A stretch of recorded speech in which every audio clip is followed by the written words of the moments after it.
Happy Monday out there, folks. This is Darius Dale here to present our macro minute for Monday, April 25th, 2022. Starting with asset markets, we have stocks down big this morning, commodities down big, crypto down big. Guess what? Dollar up, global bond yields down. This is a real deflation day out there, following on the heels of the weakness we saw towards the end of last week that you got the look-see on from one of our programs, the one behind the paywall, unfortunately. Market moving headlines. China's coronavirus outbreak worsened as rising cases in Beijing actually created jitters about them locking down the capital. We actually saw Beijing residents actually rush to avert a citywide shutdown by buying food, stockpiling other consumer staples as the government has started to announce mass testing plans.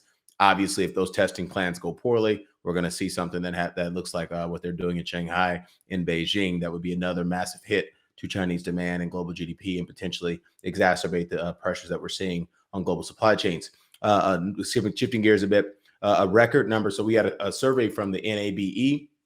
This is the sort of organization that sort of dates recessions in the U.S. And so they have this sort of, I guess, a quarterly survey out. A record 70% of the firms in the survey boosted wages in the first quarter. So we talk about a tight labor market from the perspective of wages. We've never seen this type of breadth in terms of wage increases here in the U.S. So the Fed's falling incrementally behind the curve, and you should expect to see them get incrementally tighter in the coming days and coming weeks. So that's going to continue to weigh on asset markets. Another data point from the survey, you had 45% of firms passing on some of the costs to consumers, and about 71% of the firms anticipate they'll keep climbing. You continue to hear it here on this program and on other 42 macro programs.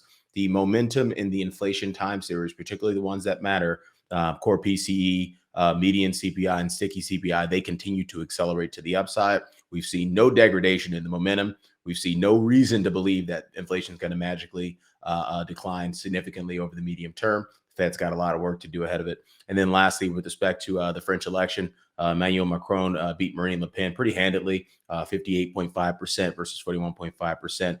So that very clearly is a Euro positive, France risk negative. But obviously today we're having a big risk off day associated with the China lockdown. So sorry for you, France. Anyway, big movers this morning. Yeah, the Shanghai Composite off minus 5.1% to down 10% month to date. WTI crude oil down 4.1% to 0.7% month to date, minus 0.7% month to date. Bloomberg Industrial Metals Index. This is the reason we haven't sort of been long metals.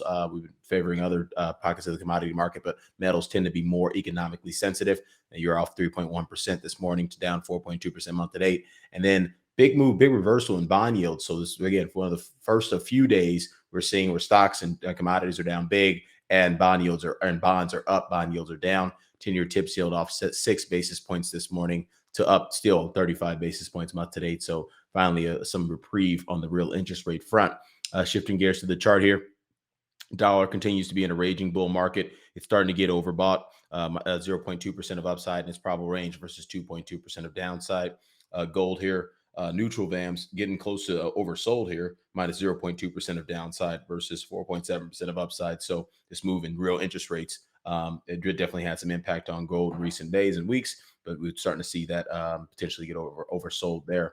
Nominal treasury yield still raging bull market, finally backing off with 17 basis points of downside, with 30 basis points of upside in its probable range. High yield OAS overbought here with at the upper bound of its probable range with 62 basis points of downside.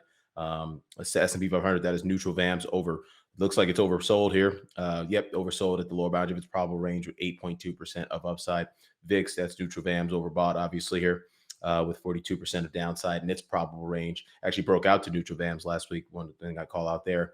NASDAQ 100 broke down to bearish VAMs last week as well. And as you can see with the bearish VAMs, now it has a negative skew in the probable range distributions, so it's not as oversold as the S&P 500 and the as the S&P 500 is. You got 2.7% of downside versus 9.1% of upside there.